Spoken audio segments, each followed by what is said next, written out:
deportes, noticias. Ya son las 7 de la tarde con 15 minutos. Vamos a abordar otro de los temas que ha estado generando polémica y que impacta también a todos por igual. Mercado laboral, todos tenemos trabajo.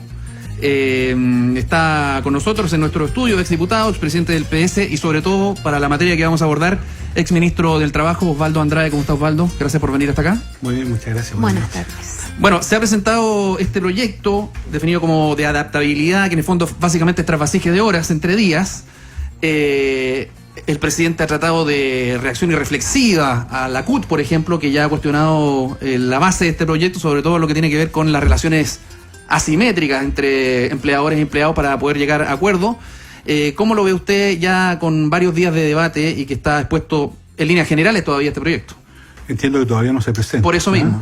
Entiendo que hubo una controversia o confusión, no sé, pues estaba previsto que entrara a la Cámara y finalmente se dijo que iba a entrar al Senado. Por el Senado. Sí. Y ahí incluso hay otra polémica, porque en el fondo están dándole coautoría, como si fueran grados de complicidad, a Adriana Muñoz. ¿Cómo lo ve usted? Lo que pasa es que en el anuncio formal, cuando se firmó, estaba previsto que iba a la Cámara de Diputados. No, pero bueno, al margen de eso, yo creo que los temas de adaptabilidad son temas interesantes de discutir, ¿no? Y vale la pena discutirlas.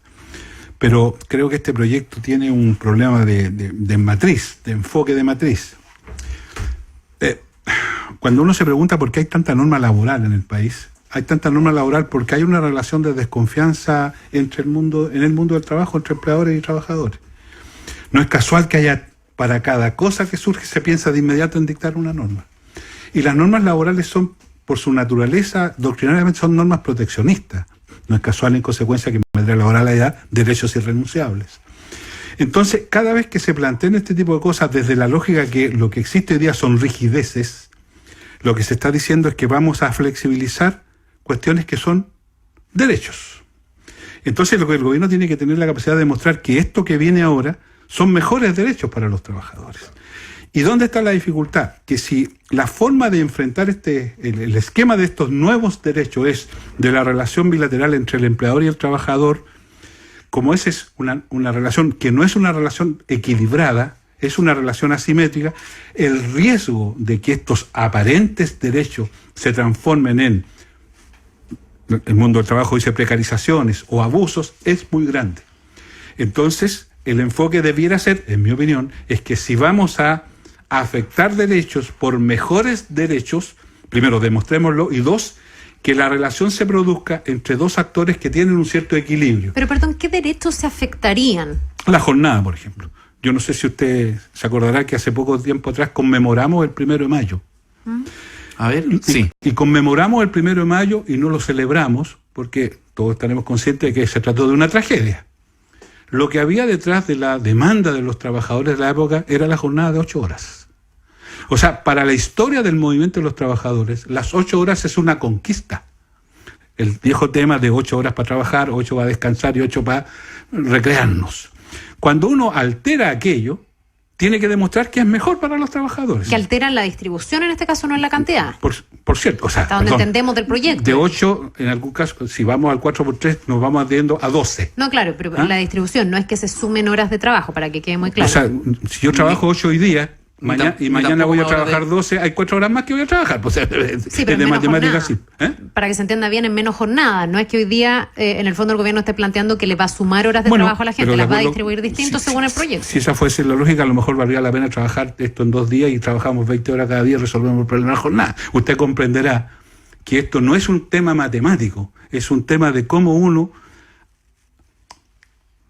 afecta derechos estableciendo mejores derechos. Sí, por lo tanto, Osvaldo, vamos quedándonos todavía en la etapa de los titulares, puesto que no se conocen los argumentos que tiene el gobierno para garantizar de que no se van a vulnerar de derechos y que no se va a transformar esto en una imposición del empleador. Ahora, los defensores dicen, bueno, pero los tiempos van avanzando, hoy día todo lo que tiene que ver con la digitalización, el teletrabajo, en fin, una serie de otras cosas, deberíamos precisamente avanzar en esa línea, pero como usted dice, lo que falta es conocer cómo se van a garantizar los derechos adquiridos ya de los trabajadores. Es perfectamente posible avanzar en esta y en otras líneas, si el punto es cuál es el método que empleamos para aquello.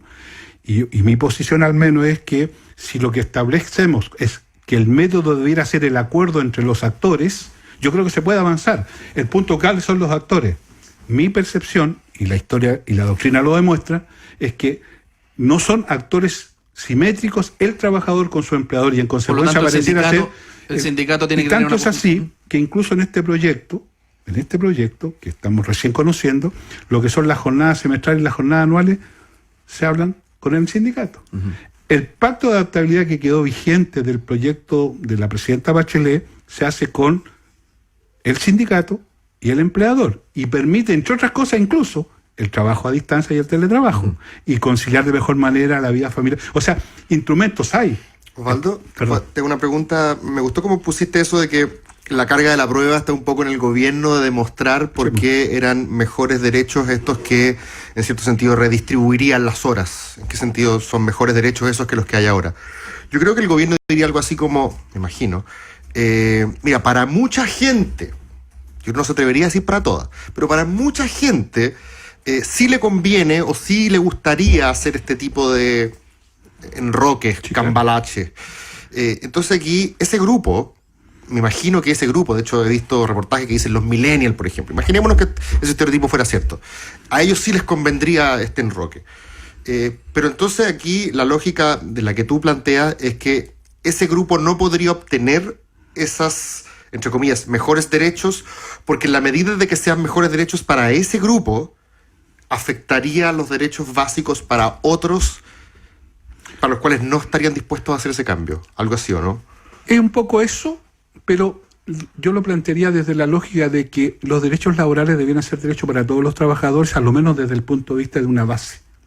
Y lo que sobre eso se señale, que sea objeto de la negociación. Los países desarrollados, con los que nos gusta tanto compararnos, en este ámbito, tienen mecanismos de adaptabilidad, tienen mecanismos de flexibilidad, pero son mecanismos que se negocian. En Chile, para no ir tan lejos, en la minería, los pactos de jornada existen. Sí. Y existen de variadas composiciones. 7x7, 5 Y te advierto que muchos de ellos están en el filo, por no decir en la ilegalidad, pero son autorizados por la Dirección del Trabajo por una razón muy simple, porque son pactos que se celebran entre el sindicato y el empleador. Entonces, si la ley es proteccionista, uno dice lo siguiente, ya, si la ley es muy rígida, porque ese es el concepto que hay detrás del alegato, dice, ok, veamos cómo hacemos adaptabilidad de la ley, pero que a los trabajadores, si no los va a proteger la ley, a lo menos los defiende el colectivo. Y eso se llama sindicato. Y desde el punto de vista, ahora te quiero hacer una pregunta más del punto de vista ideológico, doctrinario. Cuando el gobierno presenta este proyecto de adaptabilidad, que como dices tú, puede ser interpretado desde la lógica de flexibilizar / precarizar ciertos derechos básicos, ¿cuál crees tú que es el motivante ideológico? Porque alguien podría decir, si yo quiero ser mal pensado, digo, mira, aquí está claro de que el gobierno quiere echar a andar la economía y para eso necesita tener contento a ciertos sectores empresariales, y a esos sectores empresariales que van a negociar en condiciones asimétricas les conviene poder tener esa manga ancha. Más que una respuesta desde lo ideológico, yo daría una respuesta desde lo político. Yo creo que el mundo empresarial hace rato que le viene diciendo al gobierno que para qué ganaron. Ya. ¿Ah? O sea, ¿tú crees que por ahí y la demanda al universo político que se representa en los que triunfaron con el presidente Piñera es, bueno, ¿para qué sirvió esto? Y en Chile hay dos problemas en el ámbito laboral. Hay un problema de confianza que existe y que se expresa para los dos lados. Hay desconfianza compartida. Así como hay abusadores, hay también una industria de fuero. En que se exageran los sindicatos interempresas. O sea, hay perversiones. No diría que se equilibran porque hay algunos más malos que los otros, pero dejemos eso para después. Pero lo que sucede es que entonces dicen, bueno, pero si ganamos, que se note en qué ganamos. Y desde ese punto de vista, el viejo tema de la flexibilidad es una propuesta político-ideológica de la derecha y del empresario muy fuerte, que es bien contradictoria con la realidad, porque este país, y por eso existen tantas desconfianzas, este país está lleno de hipocresías laborales. Fíjese que en Chile no podemos hablar de negociación ramal. Y yo les pregunto a ustedes, ¿y qué es la negociación del salario mínimo si no es ramal? ¿Y qué es la negociación del sector público si no es ramal? Y le puedo seguir dando ejemplos. En Chile no debieran haber tantas normas rígidas, de acuerdo. ¿Y usted cree que si no hubieran ciertas normas que establecen cierta rigidez, habría salario mínimo? ¿Qué es el salario mínimo si no es una norma que rigiza la negociación de los valores sobre la base de un piso mínimo? O sea, hay un conjunto, bueno, y ¿para qué le doy más ejemplos? Hay un conjunto de cuestiones que se hacen normalmente y que no se declaran ni se reconocen. Porque, claro, hay carga ideológica para los dos lados. Pero ideológicamente ahí podría sostener de que entonces saquemos el salario mínimo, que eso va a precarizar por un lado, pero quizás también me permite flexibilizar por otro. Usted sabe que en los países desarrollados donde la negociación colectiva es efectivamente una negociación masiva, no necesariamente hay mucha más sindicalización que en Chile, pero los trabajadores que están convocados en los pactos generales son muchos, 60, 70%, con niveles de sindicalización de 20, 30. No hay salario mínimo. ¿Qué hay ahí? Se negocia, pero se negocia entre actores que se pueden mirar como nos miramos los dos, a los ojitos. Cuando Osvaldo, se mira de arriba, el problema se complica. Osvaldo, no solo en la discusión respecto de las horas de trabajo está este proyecto que ingresa el gobierno, que va a ingresar el gobierno, sino que también tenemos una bancada transversal que está buscando que se trabajen menos horas, que se reduzca la jornada laboral de 45 a 40. ¿Usted estaría de acuerdo con algo así o le parece que Chile no resistiría? Porque además se dice que los chilenos trabajamos hartas horas pero somos poco productivos, entonces no sé cuáles serían los efectos de una rebaja. Yo no creo que una disposición de esa naturaleza por sí sola sea suficiente para enfrentar los problemas que tenemos. Los problemas que nosotros tenemos en Chile es que se trabaja harto y se gana poco. Entonces, yo lo primero que haría es vería cómo mejoramos las remuneraciones. Esto tiene implicancias por todos lados. En paralelo estamos discutiendo la reforma del sistema de pensiones. Sí. Y el gran problema que tiene el sistema de pensiones es que cuando el 50% de los trabajadores de Chile gana menos de 500 lucas, es imposible, aunque sea el sistema de pensiones que usted lo invente, el del paraíso, de que tengamos buenas pensiones. ¿Y cuál es la forma de subir los salarios? La gratificación, pues.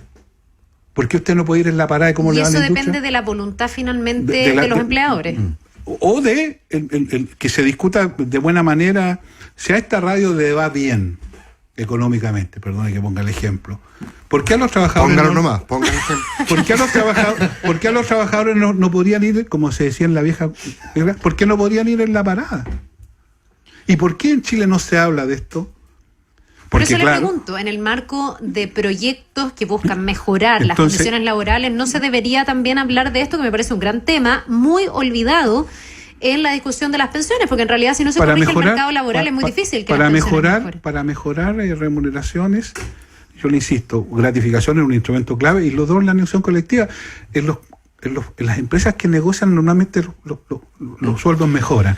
Pero, y respecto a la jornada, bueno, ¿y por qué no pueden negociarla también en la negociación colectiva? Y allí se establece jornada X, adaptabilidad para allá, mecanismo de trabajo a distancia. ¿Se puede trabajar menos horas si la ley dice que hay que trabajar las 45? ¿Eso es negociable? Bueno, en Chile hay jornadas de 30 horas también, pues. Por supuesto que se pueden. Ya, pero eso no precariza las condiciones, porque la gracia sería... Sí, pero ahí la condición sine qua non es que esté el sindicato presente. Eso ya quedó absolutamente claro. Yo insisto. Ahora, volviendo un poquito porque estamos viendo por favor, estamos analizando ahí como el tema laboral con mucha proyección, pero volviendo a lo que nos convoca. Muy bien, aterricemos. O sea, volvamos un poco a despejar esto que estamos conversando. Voy a terminar hablando del sindicato de la radio. Sí. Ya, da lo mismo. No da lo mismo, pero está bien. Al jefe no le gusta, pero no. No tengo ningún problema. Está muy bien. No tengo ningún problema, pero lo quería preguntar por la performance del ministro Monker, porque ha hecho unas afirmaciones que han generado ruido dentro de esta misma discusión. Por ejemplo, esto de que los trabajadores entren a las 7:30 de la mañana, con lo que se ahorrarían viajes. Él ha dicho en alguna entrevista incluso que este proyecto podría generar menos horas de trabajo, eso lo ha dicho. ¿Cómo ha visto usted al ministro en esta gestión? Yo creo que más allá del problema del ministro propiamente tal, para no personalizar en él, yo creo que hay un problema de la matriz de gobierno que es lo complicado. Mire, si usted me permite una sugerencia respecto de cómo mejoraríamos la jornada y esas cosas, yo le digo, veamos mecanismos de teletrabajo. En el primer gobierno del presidente Piñera se presentó un proyecto al respecto. Desgraciadamente, en entonces, el Ministerio del Trabajo equivocó el camino y confundió teletrabajo con trabajo a distancia, que es muy parecido a la maquila, que son probablemente viejos conceptos que en el mundo laboral son muy conocidos. Pero un mecanismo de teletrabajo, yo por razones profesionales, ahora estoy en mi profesión, que bueno, estoy planteando este tema. Mire, me han planteado cosas así. Yo me demoro en llegar desde mi casa al empleo 1:30, lo que me genera tiempo, estrés, pago peaje, tengo accidente, de ida y de vuelta. Si yo pudiera hacer esa misma pega desde mi casa, a través de un mecanismo tecnológico, ¿por qué no? Bueno, por Meta, por ejemplo. Esas son las cosas que valdría la pena ver. Totalmente. ¿Y en qué quedó? ¿Qué pasa con eso? Ahí está, pues. Ahora, se supone que es complementario a este proyecto, ¿no? Porque el gobierno ha hablado de teletrabajo, Es que, incluso bueno, el bien gobierno enfocado en las también mujeres. también habló de indemnizaciones, ¿se acuerda? Y sería bueno preguntarle qué pasó con eso. Es que se habla mucho y se hace poco. Y yo creo que estas cosas le hacen más sentido a la gente. ¿Debió haber ido incorporado tal vez en el proyecto que se está anunciando de modernización laboral? O ponerle más ahínco al que ya está. Ya. O ¿me entiende? O sacar de allí aquellas cosas que están de más. Piense usted teletrabajo en el sector público. ¿Cómo impactaría eso? ¿Cuánta gente en el sector público hace todo el día lo mismo frente a un computador? ¿Qué pasa si esa misma gente hiciera lo mismo? Yo le garantizo que además mejoraría la productividad. Ahora, sería interesante que si va a mejorar la productividad, le paguen un poquito más también, porque sí, esa es la trampa, ¿se fijan? Pero esas cosas se pueden hacer. Y yo le advierto que probablemente en eso el mundo del trabajo, para no usar el concepto de la clase obrera, ya que está todo el mundo tan de moda, estaría muy de acuerdo. Pero hay que hacerlo. Oiga, Osvaldo, ¿lo puedo llevar Vamos a otras cosas. la política o no? Pues, yo pensé que estábamos en eso, pero está bien. Hablamos, no, me gusta, a la política usted sabe a qué me refiero. ¿Cómo es la política dura? Pues Sí, yo lo que pasa es que usted es un conocedor Ahora que vienen elecciones. de la cultura del Partido Socialista. Así es, me presidí el partido 5 años.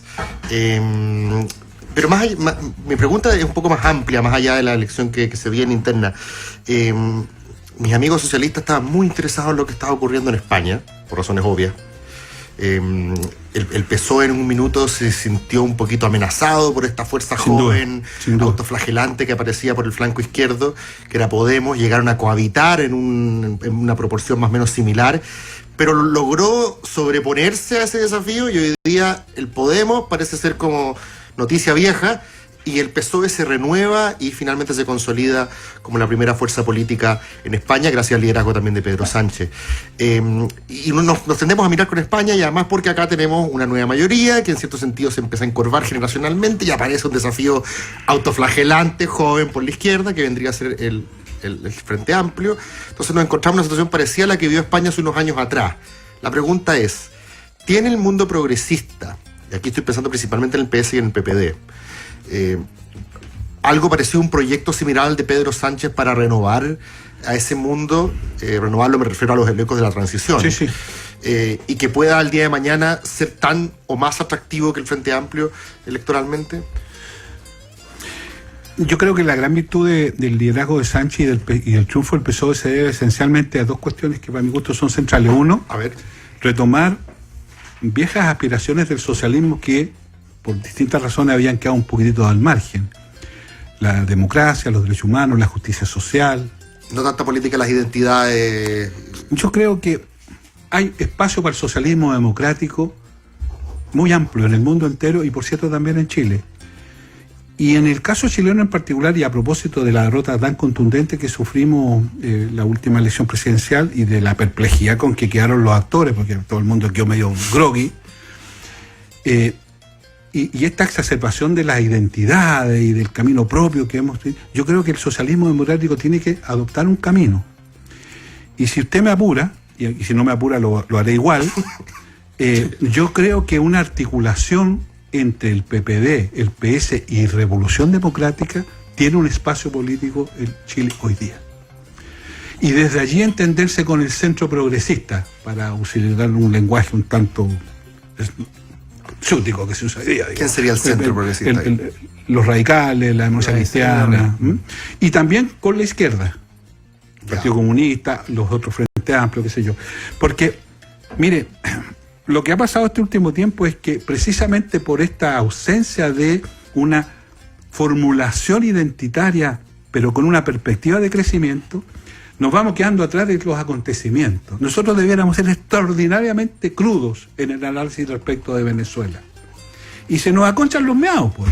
Y no decimos las cosas como debiéramos decirlas. En Venezuela se transgreden los derechos humanos, no hay bueno, etcétera, etcétera. Por supuesto no estamos por la intervención norteamericana. O sea, hay un espacio para el socialismo democrático que yo creo que tenemos que ser capaces de cautivar. Ahora, no es fácil. Las oposiciones hoy día están... el viejo proletariado ya tampoco existe, hoy día todo el mundo se siente clase media. Sí, y los Pedro Sánchez tampoco está claro dónde están. Exactamente, y yo espero que no sea esa la solución. Sí. Pero yo creo que el socialismo democrático tiene un rol y tiene que asumir esa responsabilidad. El Partido Socialista el año pasado, y esa es una crítica que yo le hago a mi dirección, tuvo a la presidenta de la Cámara, al presidente del Senado, y tiene la bancada más numerosa, hasta el día de hoy, de diputados y senadores, la más numerosa de todos, de la oposición, por cierto. Y pareciera ser que ese capital no dio, debiendo haber dado más. Probablemente también es responsable de los demás, porque esto es como un pololeo, si uno no quiere, puede ponerle mucho empeño, pero si no quiere no va a pasar. Pero yo creo que hay un capital del socialismo democrático que no está siendo bien administrado, porque a lo mejor todavía no nos damos cuenta que tenemos que tener cierta capacidad de romper ciertas cosas. Y en esto los huevos son frágiles. Bien, pues le queremos agradecer la gentileza de haber venido hasta acá y sobre todo la sinceridad en las últimas palabras de Osvaldo Andrade. Claro mensaje, lo vamos a considerar, va a tener repercusiones. Es bueno que los chilenos hablemos en chileno. Y lo invitamos para otro día a hablar precisamente de estos temas que quedaron un poco y me a la queda cola. Claro que las referencias culinarias las debo dejar de lado porque... No, para nada, al contrario, hacer las cosas como a mí me son. parece. A mí me parece. Muchas gracias, Osvaldo. No, ¿cómo se le ocurre? Gracias a ustedes. Gracias.